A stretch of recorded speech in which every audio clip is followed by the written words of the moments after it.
Hello बच्चों, दूसरे प्रश्न पत्र द्वितीय पाली के प्रश्न पत्र के साथ मैं आई हूं। इसका मैं आंसर की दूंगी आपको, कृपया नोट कीजिए। प्रश्न पत्र पहला प्रश्न है, द्वितीय पाली का प्रश्न पत्र। पहला प्रश्न है इसका सेट क्या है? आई सेट है, इसमें आई। पहला प्रश्न है बच्चों, संबोधने च सूत्र से प्रथमा विभक्ति किस वाक्य में है?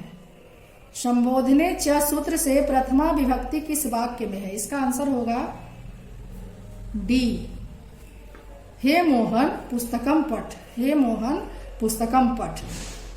दूसरा प्रश्न है बच्चों, किस पद में अब उपसर्ग है? दूसरा प्रश्न है बच्चों, किस पद में अब उपसर्ग है? इसका आंसर होगा ए, अवकाशः। इसका आंसर होगा ए, अवकाशः।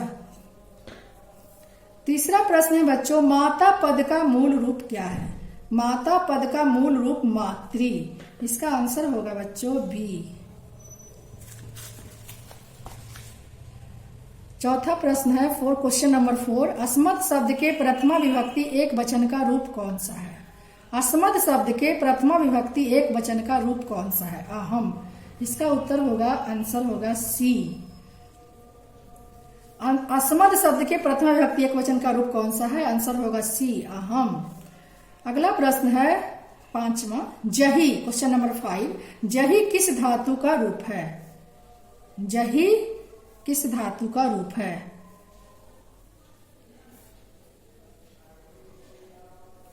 हा धातु का रूप है।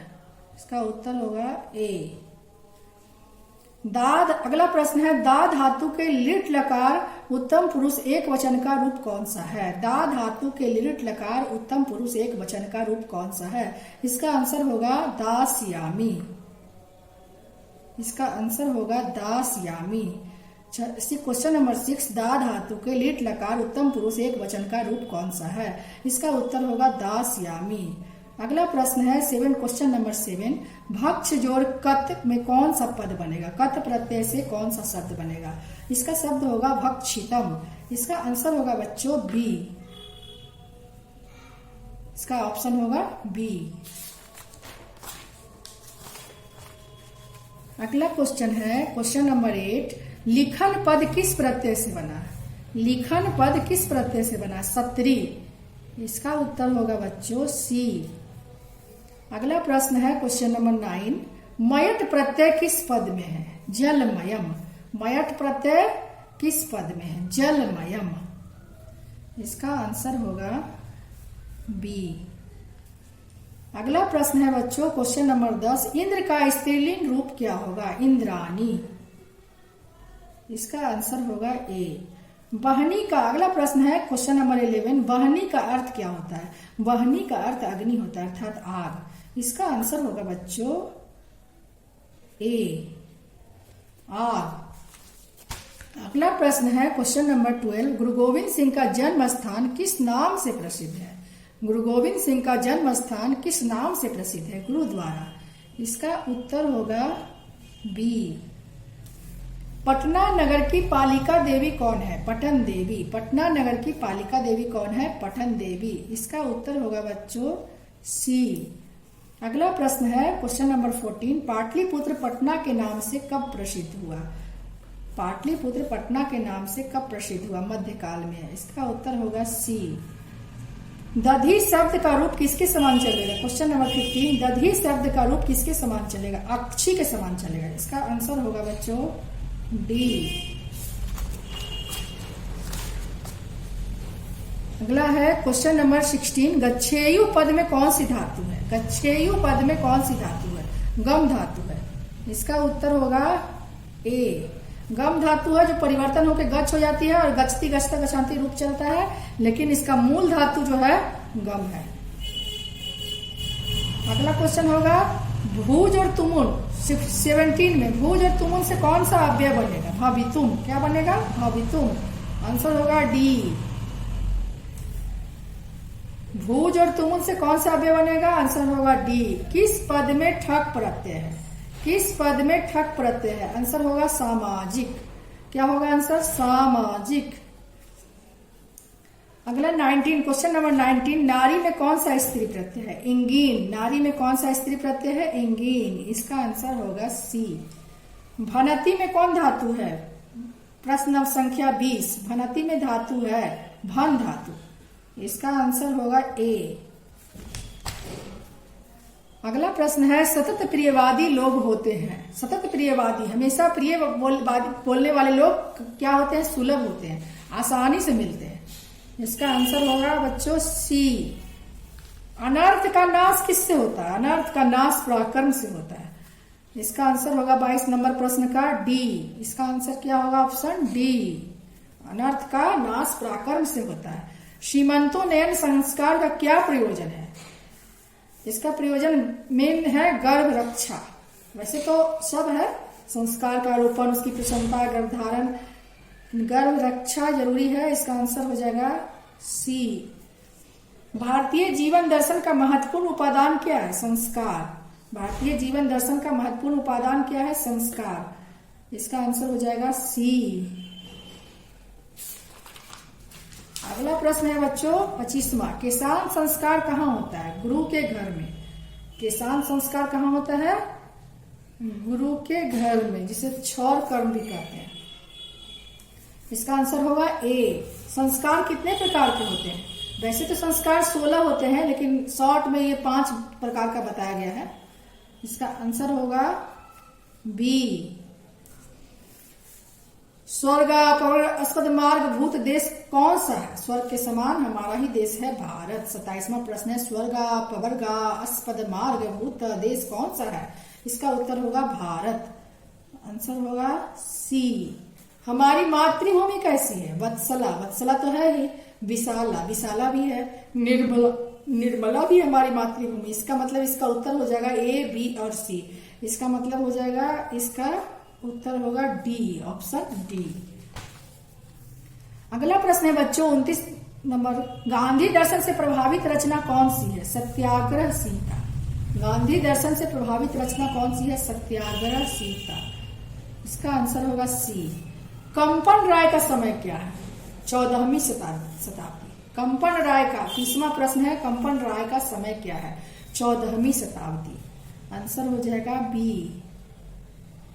किस पद में स्वर संधि नहीं है? किस पद में स्वर संधि नहीं है? ये मत सुनिएगा, समझिएगा कि किस पद में स्वर संधि है, कंफ्यूज होकर बना दीजिएगा, तो तीनों में से कोई बना दीजिएगा आप। लेकिन स्वर संधि नहीं है, तो कश्चित में स्वर संधि नहीं है। तो इसका उत्तर हो जाएगा बच्चों डी। किस समास का प्रथम पद अव्यय होता है? अव्ययी भाव समास का। किस समास का प्रथम पद अव्यय होता है? अव्ययी भाव का। इसका उत्तर हो जाएगा बच्चों बी। उपनगरम। अगला प्रश्न है 33वां, उपनगरम का विग्रह क्या होगा? नगर अस्य समीपम। क्या होगा? नगर अस्य समीपम। इसका आंसर हो जाएगा सी। 34वां प्रश्न है 34, क्वेश्चन नंबर 34, बिना अव्यय के योग में कौन सी विभक्ति नहीं होती? फिर यहाँ ध्यान दीजिएगा, कौन सी विभक्ति होती है ऐसा नहीं है, कौन सी विभक्ति नहीं होती है। बिना अव्यय है, किसी के बिना, तुम्हारे बिना, मेरे बिना, ऐसा होता है। तो उस बिना अव्यय के योग में कौन सी विभक्ति नहीं होती है? तो एक है इसका सूत्र, बिना अव्यय के योग में द्वितीया भी होती है, पंचमी भी होती है और तृतीया भी होती है। तो द्वितीया भी होती है, पंचमी भी होती है, तृतीया भी होती है, लेकिन चतुर्थी नहीं होती है। तो इसका उत्तर हो जाएगा ए। उदिते सूर्य स अस्नाति वाक्य में सप्तमी विभक्ति किस सूत्र से हुई है? उदिते सूर्य सह अस्नाति यस्य च भावेन भाव लक्षणम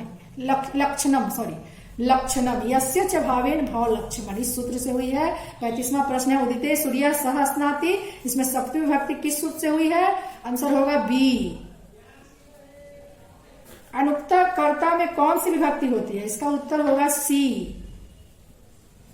अनुक्त कर्ता में कौन सी विभक्ति होती है? इसका उत्तर होगा बच्चों सी, तृतीया।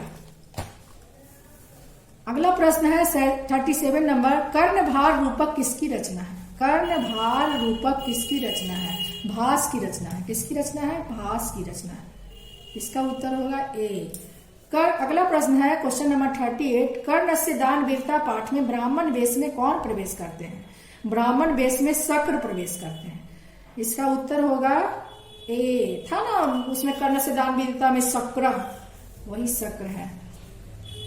अगला प्रश्न है 39, कर्ण सर्वप्रथम शक्र को क्या देना चाहा? सबसे पहले 1000 गाय देना चाहा था, तो यहाँ गाय होगा, गौ। आंसर होगा ऑप्शन होगा बी। कर्ण से दान वीरता पाठ में न दातव्यम न दातव्यम किसकी उक्ति है? शल्य की उक्ति है। जब कवच और कुंडल दे रहा था कर्ण तो बोलता है न दातव्यम न दातव्यम, नहीं देना चाहिए। इसका उत्तर होगा सी। कर्ण से दान वीरता पाठ में न दातव्यम न दातव्यम, ये शल्य की उक्ति है। अगला प्रश्न है 41 नंबर। बच्चों, लौकिक संस्कृत साहित्य की कवित्रियों में प्रथम कल्पा कौन है? विजयांका, प्रथम कल्पा, पढ़े थे ना हम लोग। इसका उत्तर होगा सी। लौकिक संस्कृत साहित्य कवित्रियों में प्रथम कल्पा कौन है? विजयांका। इसका उत्तर होगा सी।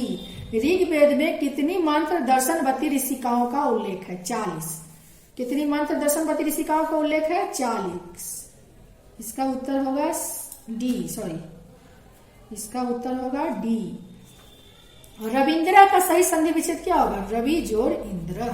इसका उत्तर होगा ए।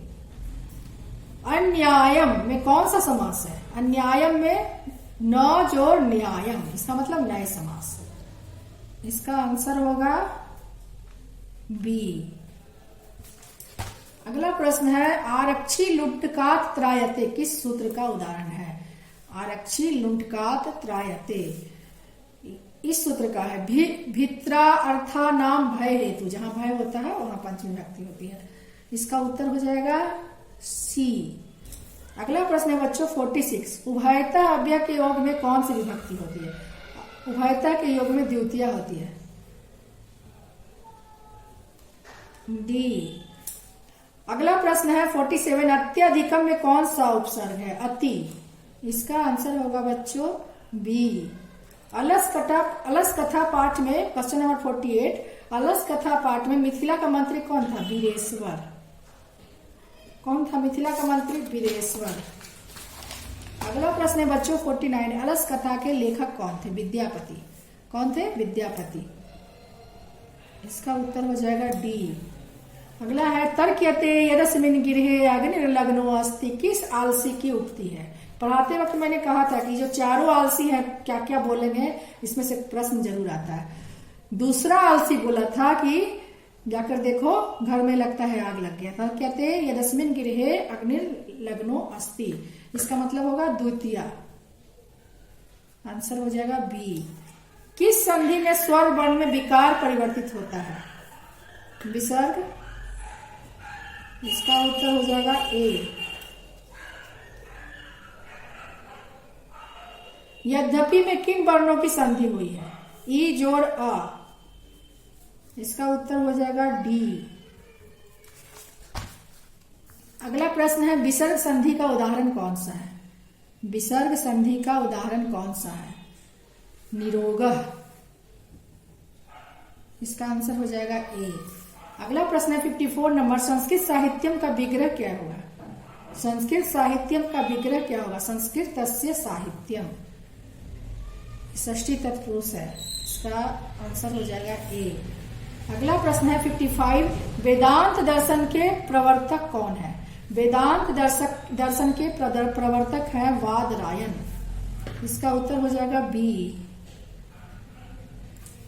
अशांति के निवारण का उपाय किस पाठ में वर्णन है? शांति पाठ में, विश्व शांति। इसका उत्तर हो जाएगा ए। क्वेश्चन नंबर 57, किससे असहिष्णुता जन्म लेती है? द्वेष से। किससे लेती है? द्वेष से।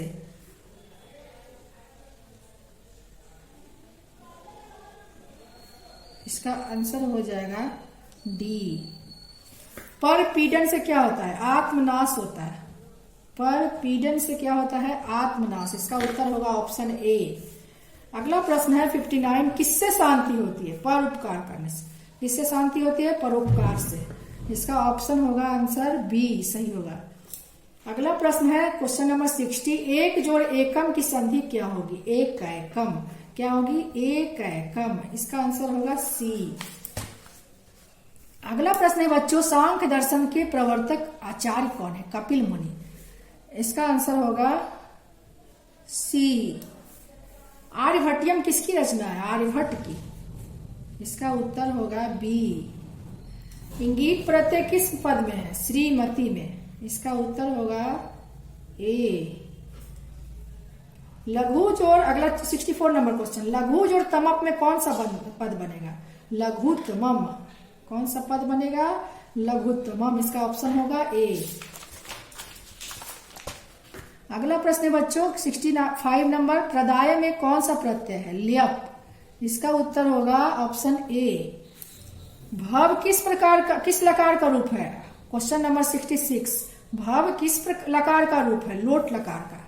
इसका आंसर होगा बच्चों बी। अगला प्रश्न है 67, बालक शब्द के समान किस शब्द का रूप चलेगा? बालक शब्द के समान किस शब्द का रूप चलेगा? देव का चलेगा। इसका आंसर होगा सी। फल का भी बालक के समान ही चलता है, दो फलम फले फलानी उसके बाद, लेकिन देव का पूरा चलेगा, जैसे बालक का वैसे देव का।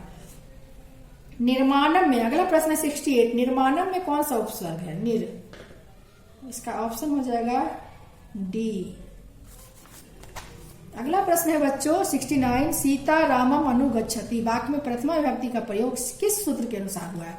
स्वतंत्र करता है। इसका उत्तर हो जाएगा बच्चों डी। अगला प्रश्न है 70, राज्ञः पुत्रः का समस्त पद क्या होगा? राजपुत्र। क्या होगा समस्त पद? राजपुत्र। आंसर हो जाएगा बी। अगला प्रश्न है 71, व्याघ्र पथिक कथा में दान धर्मादिकम चरतु भवान किसका कथन है? दान धर्मादिकम चरतु भवान किसका कथन है? बाघ का कथन है। बाघ को धार्मिक ने कहा था, लेकिन कथन तो बाघ का है ना, वहां पर तो धार्मिक था नहीं, इसलिए इसका उत्तर होगा सी। अगला प्रश्न है 82, प्रथमे सूत्र से इंगीत प्रत्यय किस शब्द में हुआ है? किशोरी। 72 नंबर किस में हुआ है? किशोरी। इसका उत्तर हो जाएगा डी। अगला प्रश्न है बच्चों 73, मृदु जोड़ तल में कौन सा पद बनेगा? मृदुता। कौन सा पद बनेगा? मृदुता। ऑप्शन हो जाएगा ए। अगला है 74, अन्य प्रत्यय किस पद में? चिंतनीयम। किस पद में है? चिंतनीयम। इसका उत्तर हो जाएगा ए। अगला क्वेश्चन है 75,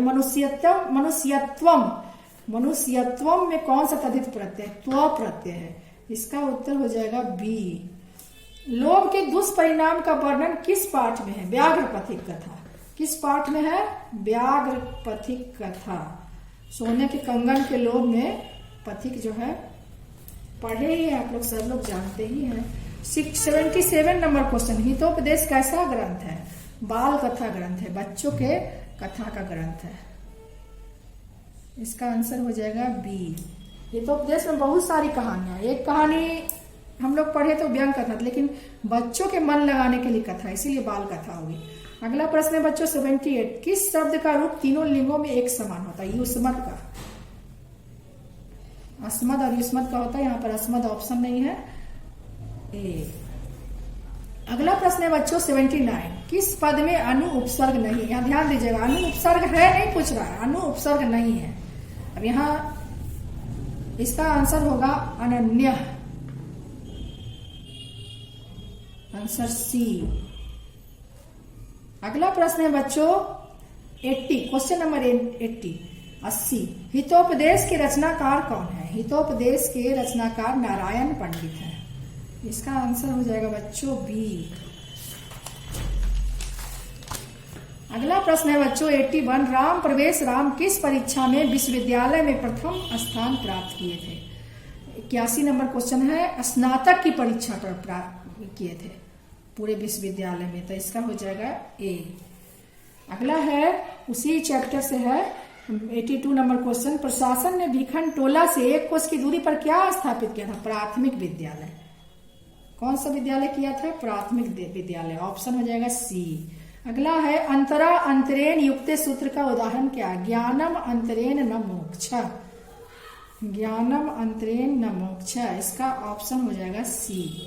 अगला क्वेश्चन है 84, जीवन से चरितम का समस्त पद क्या होगा? जीवन अस्या चरितम का जीवन चरितम समस्त पद होगा। ऑप्शन होगा डी। यहाँ जीव चरितम है, जीवन में न गायब कर दिया है। यहाँ जीवना चरितम है, ये भी गलती है। यहाँ चरित जीवनम है, ये भी गलती है। एकदम सही सटीक आंसर है जीवन चरितम। अगला क्वेश्चन है बच्चों 85, चतुरानन किस समास का उदाहरण है? चतुरानन बहुव्रीहि समास का उदाहरण है। इसका आंसर होगा बच्चों डी। अगला है क्वेश्चन नंबर 86, किस समास का प्रथम पद संख्यावाचक होता है? दिग्गु समास का प्रथम पद संख्यावाचक होता है। संख्या पूर्वे दिग्गु इसका सूत्र होता है, इसीलिए इसका आंसर होगा बी। राजा जो ऋषि, अगला प्रश्न है 87, राजा जो ऋषि की संधि क्या होगी? राजर्षि, राजर्षि, राजर्षि तो हो गया, ये नहीं होगा। राजर्षि ये होगा ऑप्शन ए। अगला प्रश्न है 88, संस्कृतम में कौन सी संधि है? व्यंजन संधि। संस्कृतम में कौन सी संधि है? व्यंजन है। समझोर कीर्तम बी, ऑप्शन बी। अगला प्रश्न है बच्चों 89, नरक के कितने द्वार हैं? नरक के 3 द्वार हैं। इसका आंसर हो जाएगा ए। रूप की रक्षा किससे होती है? मिर्जया से। उपटन, मिर्जया मीन्स क्या होता है? उपटन। उपटन लगाने से सुंदरता बढ़ती है ना, इसीलिए रूप की रक्षा मिर्जया से होती है। Answer B. अगला है 91 क्वेश्चन, मंदाकिनी वर्णनम पाठ में राम किसको मंदाकिनी नदी दिखा रहे? सीता को दिखा रहे थे ना, यहाँ ऑप्शन भी दिया सीता। आंसर हो जाएगा ए। हम लोग पढ़े थे ना, हे सीते मंदाकिनी नदी में कौन स्नान करते हैं? ऋषिगण। ऑप्शन हो जाएगा बी। अगला है 93, मंदाकिनी वर्णनम पाठ में कुल कितने पद्य हैं? 10 पद्य। ऑप्शन हो जाएगा डी। मुनया ऊर्ध्व बाहवा नियमात उपतिष्ठते आदित्यम उपतिष्ठते। मुनि हाथ उठाकर किसको माने नियम से किसको नमस्कार करते हैं या योगा करते हैं? वहां पर हाथ उठा के रहते हैं तो सूर्य भगवान को। आदित्यम में सूर्य होता है। इसका आंसर हो जाएगा ऑप्शन बी। स्वामी दयानंद के गुरु कौन थे? स्वामी दयानंद के गुरु थे बिरजानंद। कहाँ मिले थे? मथुरा में, याद है ना?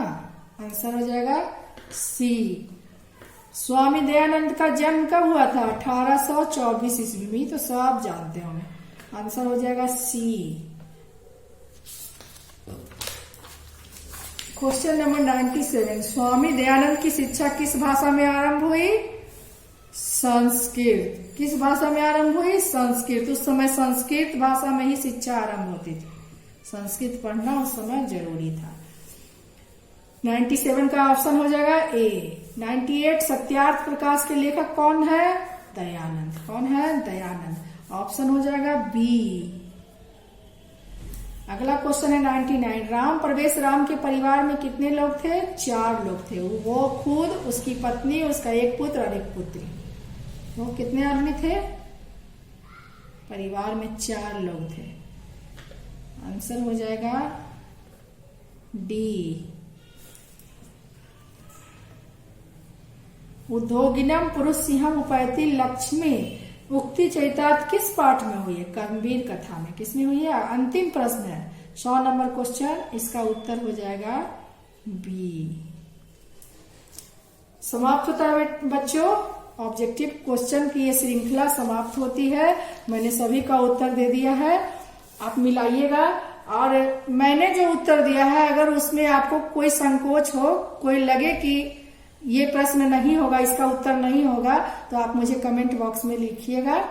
मैं भी अपना ज्ञानवर्धन करूंगी, फिर से उस प्रश्न पर मैं विचार करूंगी। और अगर आपको अच्छा लगता है मेरा वीडियो, मेरा पढ़ाई, तो कृपया आप अपने से जूनियर बच्चों तक इसे पहुंचाने का बिहार बोर्ड के बच्चों तक कष्ट करेंगे। धन्यवाद बच्चों।